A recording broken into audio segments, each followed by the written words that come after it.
بسم الله الرحمن الرحيم. الحمد لله نحمده ونستعينه ونستغفره ونؤمن به ونتوكل عليه ونعوذ بالله من شرور أنفسنا ومن سيئات أعمالنا ونعوذ بالله من شرور أنفسنا ومن سيئات أعمالنا من يهده الله فلا مضل له ومن يضلله فلا هادي له ونشهد أن لا إله إلا الله وحده لا شريك له ونشهد أن سيدنا ومولانا محمدا عبده ورسوله صلى الله عليه وعلى آله وأصحابه وبارك وسلم تسليما كثيرا كثيرا. أما بعد فأعوذ بالله من الشيطان الرجيم. بسم الله الرحمن الرحيم. من عمل صالحا من ذكر أو أنثى وهو مؤمن فلنحيينه حياة طيبة وَلَنَجْزِيَنَّهُمْ أَجْرَهُمْ بِأَحْسَنِ مَا كَانُوا يَعْمَلُونَ. صدق اللہ العظیم. قابل احترام بھائیوں، دوستوں اور بزرگوں، اتنا ایمان کا سیکھنا ہر مسلمان عاقل بالغ مرد عورت پر فرض عین ہے. جو ایمان مسلمان کو حلال پر کھڑا کر دے اور جو ایمان مسلمان کو حرام سے روک دے، اتنا سیکھنا فرض عین ہے. جیسے عشاء کی نماز فرض عین ہے، فجر کی نماز فرض عین ہے کہ اس کے بغیر چارہ کارا نہیں. تو علماء نے لکھا ہے کہ اتنا ایمان کا سیکھنا کہ جو مسلمان کو حلال پر کھڑا کرے اور حرام سے روکے، وہ اندر کی کیفیت ہوتی ہے، اتنا سیکھنا فرض عین ہے. آدمی کوشش کرے اور اگر وہ سیکھ لیا تو بہت اچھا ہے، نہ سیکھ سکا اور اس کا انتقال ہو گیا تو اس کی نیت پر اللہ اس کو سیکھوں میں شامل کر دے گا. ایمان کا معیار حضور صلی اللہ علیہ وسلم، اب ایمان کا معیار میں سمجھا رہا ہوں آپ کو کہ حضور صلی اللہ علیہ وسلم جب ہجرت کر کے مکہ مکرمہ سے مدینہ منورہ تشریف لے جا رہے تھے، وہ رات بڑی خطرناک تھی. جو بھی اس گھر سے نکلے گا وہ مارا جائے گا. مشرکین مکہ باہر کھڑے تھے تلواریں لے کر. حضور صلی اللہ علیہ وسلم نے حضرت علی سے کہا کہ اے علی، میں جا رہا ہوں مدینہ منورہ اور اس گھر میں تم سو جاؤ، اور یہ قریش کی امانتیں ہیں، یہ قریش کی امانتیں قریش کو پہنچا دینا اور میرے پاس مدینہ منورہ آ جانا. اتنی بات کی آپ نے چپکے سے تنہائی میں.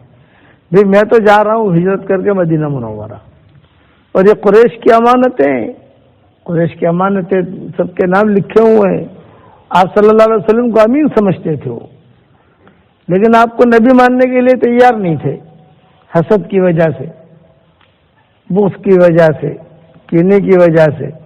تو آپ نے فرمایا بھئی یہ سارے قریش کی امانتیں، ابو جہل کی امانت یہ ہے، ابو لہب کی یہ ہے، اخنس ابن شریک کی یہ ہے، فلاں کی یہ نام لکھے ہوئے تھے کہ بھئی یہ اس کی امانت ہے، ان کی امانتیں پہنچا دینا اور مدینہ منورہ آ کر میری ملاقات کرنا. خیر حضور صلی اللہ علیہ وسلم تو نکل گئے. وَجَعَلْنَا مِن بَيْنِ أَيْدِيهِمْ سَدًّا وَمِنْ خَلْفِهِمْ سَدًّا فَأَغْشَيْنَاهُمْ فَهُمْ لَا يُبْصِرُونَ. پڑھتے ہوئے حضور دم کرتے ہوئے نکل گئے. مشرکین مکہ کو پتہ ہی نہیں چلا کہ کون نکلا، کیا ہوا کیا نہیں ہوا. وہ صبح کا انتظار کر رہے تھے وہ لوگ کہ صبح میں کون کو نکلے گا یہاں سے، اور دروازہ تو ہے نہیں. گھر کے 3-4 دروازے ہو تو آگے سے ہو سکتا ہے نکل جائے، دانے سے نکل جائے، پیچھے سے نکل جائے. آپ صلی اللہ علیہ وسلم کا گھر کا تو دروازہ ایک ہی تھا، یہی سے نکلے گا آدمی. صبح ہوئی، حضرت علی نکلے، حضور صلی اللہ علیہ وسلم تو نکلے نہیں. تو وہ پہچانتے تھے کہ یہ تو علی ہیں. انہوں نے گھر میں آ کر دیکھا کہیں چھپے ہوئے ہوں، کہیں چھپے ہوئے تھے نہیں. حضور صلی اللہ علیہ وسلم تو نکل گئے. اب یہ سوچنا پڑ گیا کہ بھئی یہ حضور گئے کہاں، دروازہ تو یہی ہے. گئے کہاں؟ اللہ کا نظام تو آج جو جس کے دل میں ایمان نہیں ہوتا وہ اللہ کا غیبی نظام نہیں سمجھ سکتا، اور جس کے دل میں ایمان ہوگا وہ اللہ کا غیبی نظام سمجھے گا کہ اللہ نے میرے ساتھ کیا غیبی نظام کیا ہے۔ خیر حضرت علی نے کہا بھئی یہ تمہاری امانتیں لیتے جاؤ، وہی مارنے والے تھے اور انہی کی امانتیں گھر میں رکھی تھی۔ بھئی تمہاری امانت، ابو جہل یہ تمہاری امانت لے لو، فلاں کی لے لو، فلاں کی لے لو۔ ارے بھی امانت تو لیں گے، پیسے تو ملیں گے، لیکن محمد کہاں گئے؟ تو گھر میں تو میں ہوں، میرے علاوہ تو کوئی ہے نہیں۔ خیر قصہ ہو گیا۔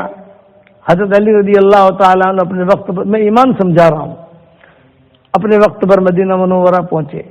جب مدینہ منورہ پہنچے تو صحابہ نے پوچھا یا علی بین امامنا احوال تلک اللیلہ التی ترکک رسول اللہ صلی اللہ علیہ وسلم فی بیتی۔ علی اس رات کا قصہ بیان کرو جس رات میں حضور صلی اللہ علیہ وسلم نے تم کو اپنے مکان میں ٹھہرایا تھا۔ شاید پوری رات تمہیں نیند نہیں آئی ہوگی، ڈر کے مارے، ڈر کیا کہ سب نکلوں گا تو ماریں گے مجھے، جو نکلے گا وہ قتل کیا جائے گا۔ وہ رات میں کیسے گزری تمہاری وہ رات؟ تو حضرت علی نے کہا خدا پاک کی قسم اس رات میں اتنا اطمینان سے سویا ہوں کہ اب تک نہیں سو سکا، بہت سکون سے، چین سے، اطمینان سے سویا ہوں۔ تو صحابہ نے پوچھا سکون کی کوئی چیز تو تھی نہیں؟ بہت ڈر تھا۔ بیوی سکون کی چیز ہوتی ہے، رشتے دار سکون کا چیز ہوتا ہے، ماں سکون کی چیز ہوتی ہے، بھائی ہوتا ہے، کوئی پڑوسی ہوتا ہے، کوئی بھی نہیں، وہاں تو بار تلوار تھی، سکون کیسے ملا؟ اس پر حضرت علی نے ایمان والی بات کی۔ یوں کہا حضور صلی اللہ علیہ وسلم کی زبان سے جملہ نکلا تھا مدینہ منورہ آ کر میری ملاقات کرنا، وما ينطق عن الهوى ان هو الا وحی یوحی، نبی کی زبان سے جو جملہ نکلتا ہے وہی ہوتی ہے۔ آپ نے کہا تھا مدینہ منورہ آ کر میری ملاقات کرنا، تو مجھے یقین تھا کہ آج کے رات میں ملک الموت میری روح قبض نہیں کر سکتا، مدینہ جاؤں گا پھر میری موت آئے گی۔ یہ ایمان، آج ہمارا ایمان ایسا ہے، نبی کی بات پر یقین، اللہ کی بات پر یقین۔ حضرت عبداللہ بن مسعود رضی اللہ تعالیٰ عنہ کے انتقال کا وقت قریب آیا۔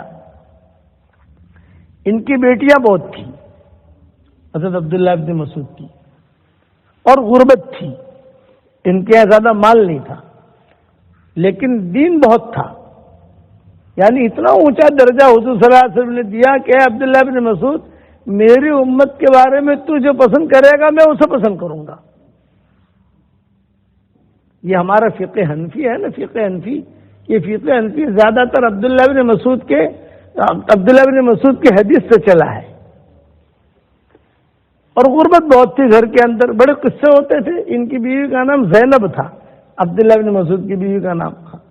ایک مرتبہ حضور صلی اللہ علیہ وسلم نے جو ہے سب عورتوں کو جمع کیا، اور جمع کر کے حضور صلی اللہ علیہ وسلم نے فرمایا کہ ابھی عورتیں جو ہے تم صدقہ کیا کرو، اس لیے کہ میں نے تم کو جو ہے جہنم میں بہت دیکھا ہے، بہت عورتوں کو جہنم میں دیکھا ہے، اس لیے کہ شوہروں کی ناشکری بھی کرتی ہو، خیر خیرات بھی نہیں کرتی، اگر جہنم سے بچنا ہے تو خیر خیرات کرو۔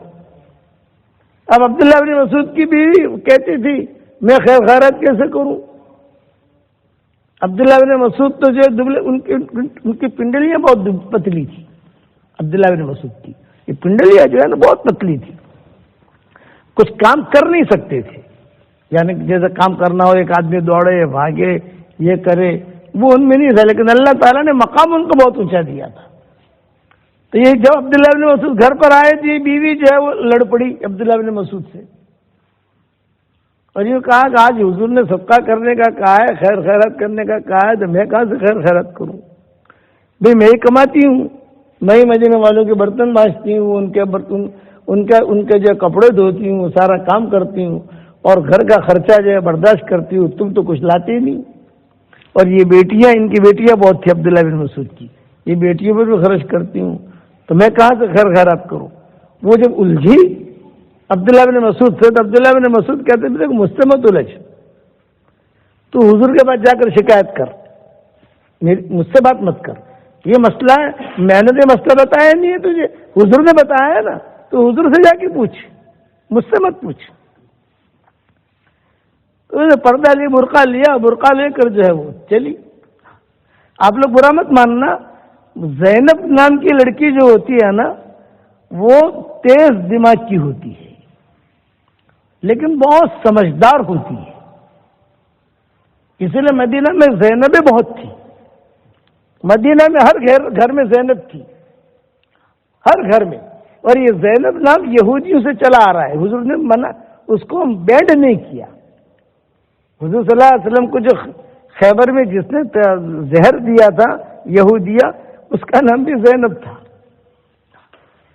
اور خود حضور نے اپنی بیٹی کا نام بھی زینب رکھا، اور ان کی بیوی بھی زینب بنت جہش، یعنی ہر گھر میں زینب زینب زینب زینب زینب زینب ہر گھر میں ہوتی تھی۔ تو قصے آتے تھے، یہ بھی زینب تھی، حضور صلی اللہ علیہ وسلم کے دروازے پر آ گئی، جب حضور کے دروازے پر آئی تو پھر دوسری تو کئی زینبیں آ گئیں، ان کے بھی کچھ ایسے ہی قصے تھے، حضور کا بیان سنا، ہم کہاں سے خیر خیرات کریں، ہمارا شوہر کا تو یہ مسئلہ ہے، ہمارا تو یہ مسئلہ ہے، ہمارا تو یہ مسئلہ ہے۔ اب حضرت عائشہ کے کمرے میں حضور صلی اللہ علیہ وسلم تھے، تو حضور نے سنا کچھ کشمکش ہو رہی ہے، بات کچھ آواز آ رہی ہے، بھئی کون ہے؟ بلال سے کہا، بلال دیکھو کون ہے؟ تو حضرت بلال جو ہے وہ گئے اور جا کر کہا بھی کیا مسئلہ ہے، تم ساری جمع ہوئی ہو، کیا مسئلہ ہے یہ بتاؤ۔ تو عبداللہ بن مسعود کی بیوی جو ہے زیادہ وضاحت کے ساتھ بات کرتی تھی، باقی جو ہے زیادہ وضاحت کے ساتھ بات نہیں کر سکتی تھی، یہ سمجھا سکتی تھی، تو کہا کہ دیکھ بلال، میرا نام تو لینا مت۔ عبداللہ بن مسعود کی بیوی نے کہا یہ مت کہنا حضور صلی اللہ علیہ وسلم سے۔ اچھا حضور سن رہے ہیں، حضرت عائشہ بھی سن رہی ہیں، کہ بنگلے تو تھے نہیں، وہاں تو ٹاٹ پڑا رہتا تھا، میرا نام لینا مت، بس یہ کہ آج حضور صلی اللہ علیہ وسلم نے بیان میں کہا ہے عورتوں کے خیر خیرات کرو، تو ہم خیر خیرات کہاں سے کریں؟ میرا شوہر جو ہے وہ تو کچھ کرتا نہیں ہے، میں تو سارا کا سارا خرچہ میں ہی اٹھاتی ہوں، تو یہ لیکن میرا نام مت لینا، میرا نام اگر حضور کے پاس جائے گا تو پھر حضور صلی اللہ علیہ وسلم کو تھوڑی سی تکلیف ہوگی، اس لیے معروف تھی عورت عبداللہ بن مسعود کی بیوی۔ اب عبداللہ بن مسعود کی بیوی تو ایک مقام ہو گیا نا عبداللہ بن مسعود کی وجہ سے، تو کتابوں میں لکھا ہے حضرت بلال آ گئے حضور صلی اللہ علیہ وسلم کے پاس اور کہا، حضور نے پوچھا بھی کیا ہے، کیا مسئلہ ہے، ساری عورتیں آئی ہیں، کیا مسئلہ ہے؟ تو پھر حضرت بلال نے کہا کہ حضرت وہ مسئلہ یہ ہے کہ کچھ عورتیں جمع ہوئی ہیں، زینبیں ہیں، اور یہ کچھ اپنے شوہروں کے بارے میں بات کرتے ہیں، نہیں تو زینبیں تو ایو زیانی، حضور نے جملہ کہا ایو زیانی، بھائی بہت زینب مدینہ میں، کون سی زینب نے تم سے بات کی یہ کہو۔ اب حضرت بلال جو ہے دائیں بائیں ہونے لگے کہ عبداللہ بن مسعود کی بیوی نے کہا تھا میرا نام مت لینا، وہ چاہ رہے تھے پردہ پڑے، تو حضور نے فرمایا ایو زیانی، کون سی زینب ہے بات کرو۔ حضرت عائشہ نے یہ کہا کہ کون سی زینب ہے جو بات کر رہی ہے۔ اب حضرت بلال جو ہے دائیں بائیں ہونے لگے، جب دائیں بائیں ہونے لگے حضور نے بار بار پوچھا ایو زیانی، تو بلال کو کہنا پڑا عبداللہ بن مسعود کی بیوی۔ تو آپ نے فرمایا جو عبداللہ بن مسعود کی بیوی ہے تو بلا لاؤ اس کو، سب کو بلاؤ۔ سب عورتیں جو ہے جمع ہو گئی، جب سب عورتیں جمع ہو گئی تو حضور صلی اللہ علیہ وسلم نے پوچھا بھی کیا مسئلہ ہے، انہوں نے بات رکھی یہ ہے یہ ہے یہ ہے یہ۔ تو آپ نے فرمایا کہ دیکھو اپنے شوہروں پر خرچ کیا کرو، تم کو دگنا اجر ملے گا، ایک اجر تو خیر خیرات کا ملے گا اور دوسرا اجر صلہ رحمی کا ملے گا، کہ شوہر ہے تو صلہ رحمی بھی ہے اور خیر خیرات کا بھی ثواب ملے گا۔ تو بہت زینبوں کے قصے حدیثوں میں آتے ہیں، یہ انہی عبداللہ بن مسعود میں ایمان پر قصہ سنا رہا تھا کہ عبداللہ بن مسعود کا انتقال کا وقت قریب آیا تو ان کے پاس تو مال تھا نہیں، حضرت عثمان کا زمانہ تھا، تو حضرت عثمان رضی اللہ تعالی عنہ آئے حضرت عبداللہ بن مسعود کے پاس درہم اور دینار کی تھیلی لے کر، حضرت آپ کی خدمت میں ہدیہ ہے۔ تو عبداللہ بن مسعود نے آنکھ کھولی، انتقال کا وقت قریب تھا، بھئی آپ مجھے موت کے وقت میں مال دے رہے ہو تو مال کا اور موت کا کیا جوڑ ہے؟ ایک آدمی مر رہا ہو تو پھر اس کو مال کی کوئی محبت نہیں ہوتی، فطری چیز ہے کہ وہ تب جا رہا ہے دنیا سے۔ تو عبداللہ بن مسعود نے کہا مال کا اور موت کا کیا جوڑ؟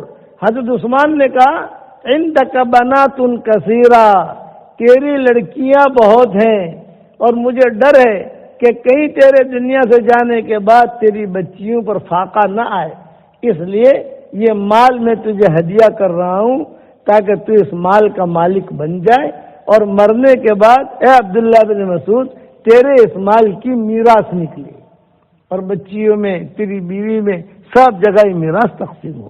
تو عبداللہ بن مسعود نے کہا ہو میں یہ سمجھاؤں کہ آپ مجھے مال دینے اس لیے آئے ہو کہ میری بیٹیاں بھوکی رہیں گی، میری بیوی بھوکی رہے گی، اجلسونی اجلسونی اجلسونی، مجھے بٹھاؤ مجھے بٹھاؤ مجھے بٹھاؤ۔ بٹھایا گیا تو عبداللہ بن مسعود نے حضرت عثمان سے کہا یہ مال تمہیں مبارک، مجھے مال نہیں چاہیے، یہ مال آپ کو مبارک، یہ مال واپس لے جاؤ، اور میری بچیوں پر جو تمہیں فاقے کا ڈر ہے تو رسول اللہ صلی اللہ علیہ وسلم نے مجھے بتایا ہے جس گھر میں رات کے وقت میں سورہ واقعہ پڑھی جاتی ہے اس گھر میں کبھی بھی فاقہ نہیں آتا۔ یہ ایمان میں نے میری بچیوں کی عادت ڈال رکھی ہے، وہ روزانہ رات کو سونے سے پہلے سورہ واقعہ پڑھ کر سو جایا کرتی ہیں، میری بیٹیوں پر کبھی بھی فاقہ نہیں آئے گا۔ آج ایمان ایسا ہے، آج کوئی مال لے کر آئے تو منع کرتا ہے تو 5 جوتے بھی نہیں چھوڑتے۔ میں 5 جوتے کہتا ہوں کہ 5 جوتے کوئی کام کے نہیں ہوتے، سمجھ گئے؟ 4 جوتے ہو تو سمجھ میں آ جاتے ہیں، لیکن 5 جوتا ہو نا، 4 جوتے اور 5واں آدھا ہو تو بھی نہیں چھوڑتا آدمی۔ وہاں یہ ایمان تھا اجلسونی اجلسونی، مجھے بٹھاؤ مجھے بٹھاؤ۔ رسول اللہ صلی اللہ علیہ وسلم نے مجھے کہا ہے جس گھر میں رات کے وقت میں سورہ واقعہ پڑھی جاتی ہے اس گھر میں کبھی بھی فاقہ نہیں آتا۔ میں نے عادت ڈال رکھی ہے میری بیٹیوں کی، یہ ایمان تھا۔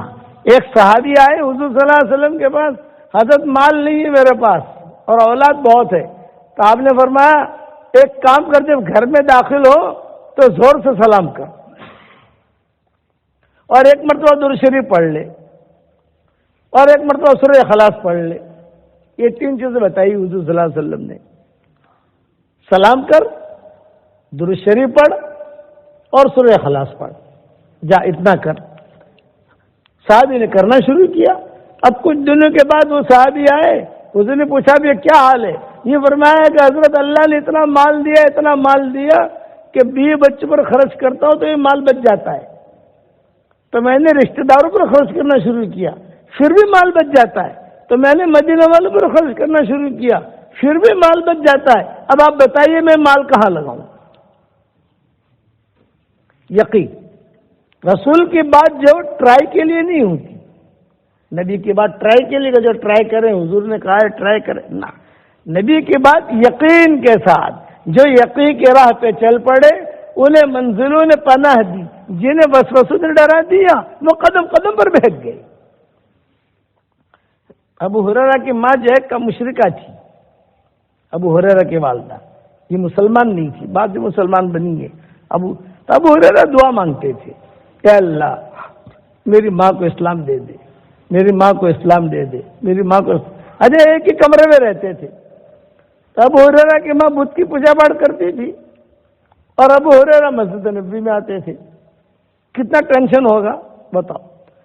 کھانا پکانے والی ابو ہریرہ کی ماں، کپڑا دھونے والی ابو ہریرہ کی ماں، اور ایک مکان، غربت، فقیری۔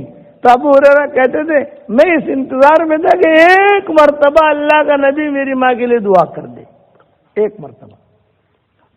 تو آئے ابو ہریرہ روتے ہوئے، حضرت میری ماں نے تو آج آپ کے بارے میں یہ کہا یہ کہا یہ کہا، میں بہت پریشان ہوں۔ آپ نے فرمایا تو فکر مت کر، میں دعا کرتا ہوں۔ حضور نے دعا کے لیے ہاتھ اٹھائے، اللہم اہد ام ابی ہریرہ، اللہم اہد ام ابی ہریرہ، اے اللہ ابو ہریرہ کی ماں کو ہدایت دے دے۔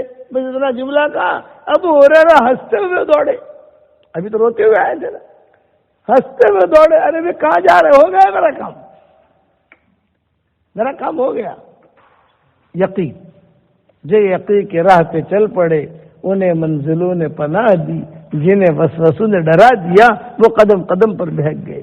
اب ہو رہا دوڑے دوڑے دیکھ ہو گیا میرا کام، ہو گیا میرا کام، عربی کیا ہوا کام ہو گیا، سیدھے گھر گئے تو گھر کا دروازہ بند تھا۔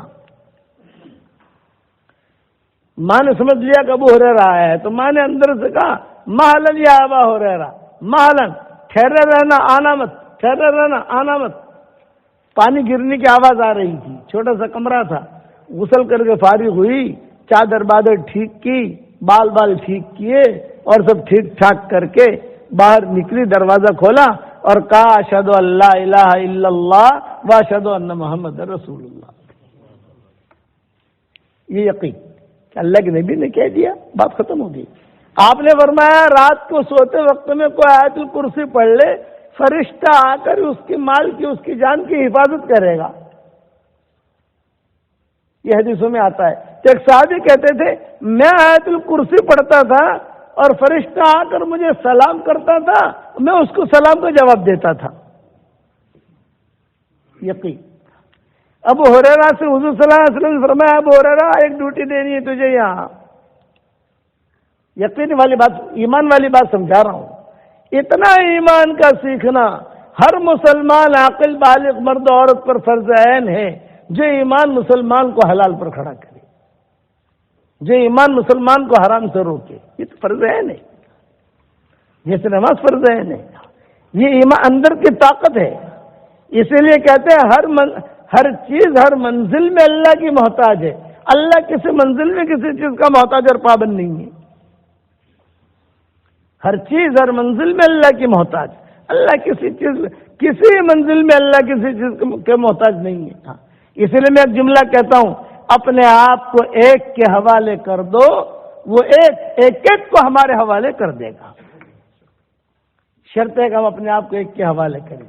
آج ہم اپنے آپ کو ایک کے حوالے نہیں کرتے، ہم جو دنیا کی ساری چیزوں کے اندر بھٹکے ہوئے ہیں۔ اسی لیے علامہ اقبال نے کہا تھا بھٹکے ہوئے آہو کو پھر سوئے حرم لے چل، کہ اللہ بھٹکی ہوئی امت کو پھر مسجد والا بنا دے۔ اقبال کہتے تھے مجھے ڈر ہے کہیں تیرے سجدے تجھے کافر نہ کر دے اقبال، مجھے ڈر ہے کہیں تیرے سجدے تجھے کافر نہ کر دے اقبال، جھکتا کہیں اور ہے سوچتا کہیں اور ہے، کہ جھکتا کہیں اور ہے سوچتا کہیں اور ہے۔ کہاں یہ کہتے تھے ادھر ادھر کی بات نہ کر، مجھے یہ بتا کہ قافلہ کیوں لوٹا، مجھے رہزن سے گلا نہیں تیری رہبری کا سوال ہے۔ کس کی جستجو آوارہ رکھتی ہے تجھے، راہ بھی تو رہبر بھی تو رہرو بھی تو منزل بھی تو، ادھر ادھر کی بات نہ کر، مجھے یہ بتا کہ قافلہ کیوں لوٹا۔ آج مسلمانوں کے قافلے لوٹے نہیں لوٹے، آج ہمارے نمازوں کا کیا حال ہے ہم دیکھتے ہیں، ہمارے قرآن کا کیا حال ہے ہم دیکھتے ہیں۔ اس کے لیے اللہ کے نبی کی بات پر یقین، اصل یہ ہے۔ بس ایک قصہ کہہ کر بات ختم کروں۔ حضور صلی اللہ علیہ وسلم نے ابو ہریرہ کو بلایا، ابو ہریرہ یہاں آؤ، آج ایک ڈیوٹی دینی ہے تمہیں، بہت کھجوریں آئی ہیں فلاں ملک سے، ساری کھجوریں باہر رکھی ہیں میں نے، اور بہت ہے کوانٹٹی میں، اتنی ہے کہ ہم مدینہ والوں کو تقسیم بھی نہیں کر سکتے، آہستہ آہستہ کر کے تقسیم کرنی پڑے گی، لیکن تمہاری ڈیوٹی یہ ہے پوری رات ان کھجوروں کی حفاظت کرو اور پھر جو ہے ہمیں صبح خبر دو۔ لیکن ایک بات یاد رکھنا، ایک چور آئے گا، یہ حضور نے کہا ابو ہریرہ سے، ایک چور آئے گا اور وہ چور کھجور کی چوری کرنے کی کوشش کرے گا، اس کو پکڑ کر میرے پاس لانا۔ بات ختم ہو گئی، ابو ہریرہ ڈیوٹی پہ چلے گئے۔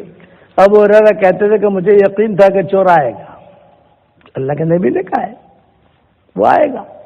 ابو ہریرہ کہتے تھے کہ پوری رات تو میں جو آنکھیں کھول کے جو ہے دیکھتا رہا، کوئی چور آیا نہیں۔ آخر میں آدمی کو تھوڑا نیند لگ جاتی ہے، سویا تو میں نے کھڑ کھڑ کھڑ کھڑ کی آواز سنی، ارے کون ہے، آیا چور آیا چور، تو میں نے اس کو جو ہے پکڑا، تو اس نے کہا ابو ہریرہ دیکھ ایک بات سن، میں بہت غریب آدمی ہوں، بہت فقیر ہوں، یہ میں چوری کیوں کر رہا ہوں، بچے میرے بھوکے ہیں اس کے لیے کر رہا ہوں، تو مجھ پر رحم کر، اللہ تجھ پر رحم کرے گا۔ ابو ہریرہ کہتے تھے کہ میرا دل نرم، میں نے جو اس کی باتوں میں آ گیا، میں نے اس کو چھوڑ دیا۔ فجر کی نماز کے لیے آج حضور نے پوچھا تیرے چور کا کیا ہوا بھائی، لایا نہیں تو؟ تیرے چور کا کیا ہوا؟ تب ہریرہ نے کہا کہ حضرت وہ آیا تو تھا لیکن جو ہے وہ اتنا ایسی میٹھی میٹھی باتیں کی کہ میں اس کی باتوں میں آ گیا، میں نے اس کو چھوڑ دیا۔ آپ نے فرمایا آنے والی رات بھی تیری ڈیوٹی وہاں ہے اور وہ چور پھر آئے گا، پکڑ کے لانا۔ اب ہریرہ کہتے تھے کب تو رسیاں لے کر گیا میں کہ آئے گا وہ، اب چھوڑوں گا نہیں اس کو۔ آپ نے فرمایا آئے گا، وہ آئے گا۔ دوسری رات گیا تو میں انتظار کرتا رہا کہ وہ آئے، دائیں بائیں دیکھتا تھا یوں یوں، لیکن وہ آیا نہیں۔ آخر میں میری تھوڑی آنکھ لگی تو پھر آیا وہی چور، کل والا ہی تھا، اور اس نے جھولے کے اندر کھجوریں بھرنی شروع کی۔ ابو ہریرہ نے پکڑا، میں نے کہا ابو ہریرہ بس دیکھ تو مجھے آج معاف کر دے، اب کبھی بھی میں آؤں گا نہیں، آج معاف کر دے خالی، نہ میں تجھے حضور کے بعد لے جاؤں گا، نہیں آج معاف کر دے، اب میں کبھی نہیں آؤں گا، تھوڑا تو غریبوں پر رحم تو کر۔ ابو ہریرہ کہتے میں پھر باتوں میں آ گیا اور اس کو چھوڑ دیا۔ دوسرے دن فجر کی نماز کے لیے گیا تو آپ نے فرمایا کیا ہوا تیرے چور کا بھائی، تیرے چور کا کیا ہوا؟ ابو ہریرہ کہتے ہیں کہ حضرت ایسے باتیں کی اس نے تو میں تو اس کی باتوں میں آ گیا۔ آپ نے فرمایا آنے والی رات بھی تیری ڈیوٹی وہاں ہے اور وہ چور آئے گا، پکڑ کے لانا۔ ابو ہریرہ کہتے ہیں اب تو میں بالکل اسمارٹ ہو کر گیا، سمجھ گیا نا، ایک دم تیاری کر کے کہ اب تو کسی حال میں بھی اس کو چھوڑنا نہیں ہے۔ تیسری رات میں وہ آیا۔ ابو ہریرہ کہتے ہیں کہ میں نے اس کو پکڑا، اس نے کہا کہ دیکھ ابو ہریرہ 3 راتوں سے اپنے ہی میٹر چل رہی ہے، 2 راتیں تو نے مجھے چھوڑ دیا، آج میں تو مجھے چھوڑ دے، میں تجھے ایسا وظیفہ بتاؤں گا کہ کوئی تجھے بتائے گا نہیں اور تجھے یہاں آ کر جاگنے کی ضرورت بھی نہیں ہے، وہ وظیفہ تو پڑھ لے تو آٹومیٹک تیری کھجوروں کی حفاظت ہوگی۔ تو ابو ہریرہ نے کہا بتائیے کہ نا پہلے مجھے چھوڑ پھر بتاؤں گا، میں سامنے کھڑا رہوں گا بتاؤں گا، ان کو تو بھاگ جائے گا، یہ میں بتا کے بھاگ جاؤں گا، میں جھوٹ نہیں بولتا، میں بتا کے بھاگ جاؤں گا، لیکن وظیفہ تجھے کوئی بتائے گا نہیں۔ یہ وظیفہ ایسا ہے کہ تجھے بالکل دیکھنے کی ضرورت نہیں پڑے گی، 3 راتوں سے تو تھک رہا ہے، تو مجھے صرف کھڑا کر سامنے، میں وظیفہ بتاؤں گا۔ ابو ہریرہ کہتے ہیں کہ مجھے علم کی طلب تھی، لالچ تھی کہ کوئی چیز مجھے کوئی بتاوے۔ ابو ہریرہ کہتے ہیں میں نے سامنے کھڑا کہ دیکھ بغیر وظیفہ بتائے بھاگ مت جانا، حضور کو مجھے بتانا پڑے گا، اس لیے تو اس نے کہا نہیں میں تجھے وظیفہ بتاؤں گا اور بھاگ جاؤں گا۔ اچھا کھڑا رہ کر کہا کہ ابو ہریرہ 3 راتوں سے تھک رہا ہے، خواہ پریشان ہو رہا ہے، رات کو آیت الکرسی پڑھ لے، فرشتہ آ کر تیرے مال کی حفاظت کرے گا، یہ اس نے کہا، اور یہ کہہ کر بھاگ گیا۔ چوتھے دن حضور صلی اللہ علیہ وسلم کے پاس آئے، آپ نے فرمایا ارے ابو ہریرہ کیا ہوا تیرے چور کا؟ تو ابو ہریرہ نے کہا کہ تو آیا تھا اور یہ وظیفہ بتا گیا۔ تو آپ نے کیا کہا؟ وہ شیطان تھا لیکن بات سچ بتا گیا، تھا شیطان لیکن بات سچ بتا گیا۔ کبھی کبھی جو ہے بات کرنے والا شیطان ہوتا ہے، بات سچ صحیح بتاتا ہے لیکن بات کرنے والا، اسی لیے کہتے ہیں کہ شیطان بھی کبھی کبھی سچ بات بتا دیتا ہے۔ بخاری شریف کی حدیث ہے کہ تھا وہ شیطان لیکن بات صحیح بتا گیا۔ ابو ہریرہ کہتے تھے کہ مجھے یقین تھا اللہ کے نبی نے کہا ہے وہ آئے گا تو آئے گا، 3 دن تک آیا۔ اس لیے میرے بھائیو دوستو بزرگوں، اپنا ایمان مضبوط کرو اور اللہ سے مانگو، اے اللہ میرا ایمان مجھے ایسا ایمان دے، دعائیں آتی ہیں، اے اللہ مجھے ایسا ایمان دے کہ اس کے بعد کفر نہ ہو، اور ایسی ہدایت دے کہ اس کے بعد گمراہی نہ ہو، اور ایسی عزت دے کہ اس کے بعد ذلت نہ ہو، اور ایسی ترقی دے کہ اس کے بعد تنزلی نہ ہو۔ اس لیے ایمان کا سیکھنا، ایمان کا بولنا، ایمان کے چرچے کرنا، گھروں میں بھی ہمارے یہی مذاکرے ہوں، گھر میں بھی کہ کس نے کون کھلاتا ہے، کہ اللہ کھلاتا ہے، الذی هو یطعمنی ویسقین، سب کرو گے انشاءاللہ بھائی۔ دوسرا ہے کہ آج میں آپ لوگوں کو ایک ہدیہ دینا چاہتا ہوں، قبول کرو گے انشاءاللہ؟ حدیث شریف میں آتا ہے جو آدمی 10 مرتبہ سورہ اخلاص پڑھ لے تو جنت میں اس کے لیے فوراً 1 محل تیار ہو جاتا ہے، ایک محل. میں روزانہ ہر جگہ بیان میں کہتا ہوں روزانہ 313 مرتبہ سورہ اخلاص پڑھنے کی عادت ڈال دو تو 31 محل جنت میں تیار ہو جائیں گے. 31 محل روزانہ. اور کوئی انکم ٹیکس والا میسج بھیجے گا نہیں. دنیا کے اندر تو محل اگر آپ لوگ 5 بنگلے لے لو تو انکم ٹیکس والے میسج بھیجتے نہیں بھیجتے کہ اتنا سارا پیسہ تو لائے کہاں سے. جنت میں روزانہ 31 پراپرٹیاں بناؤ. دربن میں پراپرٹیاں بہت بنائی اور ساؤتھ افریقہ میں پراپرٹیاں بہت بنائی. اب جنت میں پراپرٹی بناؤ. اس کا آسان جو حضور صلی اللہ علیہ وسلم نے بتایا حضرت عمر سے, عمر 10 مرتبہ سورہ اخلاص پڑھ, جنت میں ایک محل تیار ہوگا. حضرت عمر نے کہا تو 10 مرتبہ سورہ اخلاص پڑھوں ایک محل جنت میں تیار ہوگا, تو حضرت میں تو جو بہت محل بناؤں گا. آپ نے فرمایا جتنی طاقت ہو بنا, تیرے اندر طاقت ہونی چاہیے, تو بنا, جتنی طاقت ہو بنا. تو بناتے بناتے تھک جائے گا, اللہ دیتے دیتے نہیں تھکے گا. اس لیے میں سب جگہ کہتا آیا ہوں کہ کم سے کم 313 مرتبہ 24 گھنٹے میں آدمی سورہ اخلاص پڑھنے کی عادت ڈالے. الحمدللہ پڑھنے والے روزانہ 500 مرتبہ بھی پڑھتے ہیں, پڑھنے والے روزانہ 1000 مرتبہ بھی پڑھتے ہیں. اور اب تک کئی خواتین کی ہمیں خبریں آئیں کہ 10-10 لاکھ مرتبہ بھی انہوں نے کر لیا. ہمارے واٹس ایپ پر سبق چلتے ہیں نا, تو شکاگو کی ڈاکٹرنیاں ہیں, نیو یارک کی ہے, لاس اینجلس کی ہے, کہ ہم نے 10 لاکھ مرتبہ پڑھا, کسی نے کہا 6 لاکھ مرتبہ پڑھا. اللہ کا شکر ہے. اور اس کے بعد جو دعا مانگو گے اللہ آپ کی دعا قبول کرے گا. حدیث شریف میں آتا ہے بزرگ بھاری بیٹھے ہوئے تھے حضور صلی اللہ علیہ وسلم کے پاس. حضرت جبریل نے کہا احاذا ابا ذر یا رسول اللہ, کیا یہ ابو ذر ہے؟ آپ نے فرمایا ہاں یہ ابو ذر ہے, لیکن جبریل تم کیسے پہچانتے ہو ان کو؟ تو حضرت جبریل نے کہا مدینہ والے ان کو اتنا نہیں پہچانتے جتنا ہم آسمان والے پہچانتے ہیں. تو فرمایا کیوں, وجہ کیا؟ یہ فرمایا اس میں 2 خصلتیں ہیں. ایک یہ کہ اس کے اخلاق اچھے ہیں, دوسرا یہ کہ یہ روزانہ سورہ اخلاص بہت پڑھتا ہے. اس لیے اٹھتے بیٹھتے سورہ اخلاص پڑھنے کی عادت ڈالو. آخر میں یہ کہتا ہوں بے حساب مرتبہ سورہ اخلاص پڑھو اور بے حساب اللہ کی رحمتیں لو. کرو گے انشاءاللہ. یہ میرے وظیفے کا نام ہے جاندار, شاندار, مالدار, دیندار. ڈاکٹر نے مجھے پوچھا مولوی صاحب 10 لاکھ مرتبہ میں نے پڑھ لیا سورہ اخلاص, 1 ملین مرتبہ. مولوی صاحب کئی بھاڑو آپ سے کہ نہیں آ رہے, کوئی رینٹمنٹ آئے گا کہ نہیں وہاں سے؟ یعنی بنگلے ہیں تو انکم چاہتا ہے نا آدمی. میں نے کہا ابھی کرایہ تو نہیں آئے گا وہاں, لیکن 10 لاکھ مرتبہ تو نے پڑھا تو بہت سارے بنگلے ہو گئے. تو جنت میں جا کر انشاءاللہ مشورہ کریں گے کہ ان بنگلوں کا کیا کرنا ہے. کرایہ تو نہیں آئے گا وہاں پر, وہاں تو کوئی غریب جائے گا ہی نہیں, وہاں تو ہر ایک کون پراپرٹی ہوگی جنت کے اندر. اس لیے آپ حضرات سے بھی یہ درخواست کرتا ہوں کہ آپ اس کو پڑھنے کی عادت ڈالیں, پڑھو گے انشاءاللہ. دوسرا دعوت کا کام, بھی ہمارا دعوت کا کام سدا بہار ہے. جہاں پر بھی ہم جاتے ہیں تشکیل کرتے ہیں, بے اللہ کے راستے کی نقل و حرکت کرو, 3 دن کے لیے نکلو, 10 دن کے لیے نکلو, 1 چلے کے لیے نکلو, 3 چلے کے لیے نکلو, جیسے سہولت ہو آدمی کو.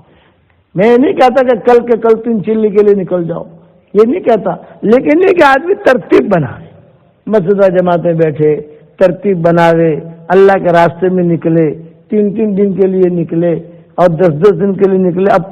اب تو اندھے بھی اللہ کے راستے میں نکل رہے, اب تو گونگے بھی نکل رہے, اب تو بہرے بھی نکل رہے, اب تو لنگڑے بھی نکل رہے, اللہ کے راستے کی نقل و حرکت کر رہے 40 دن کے لیے 3.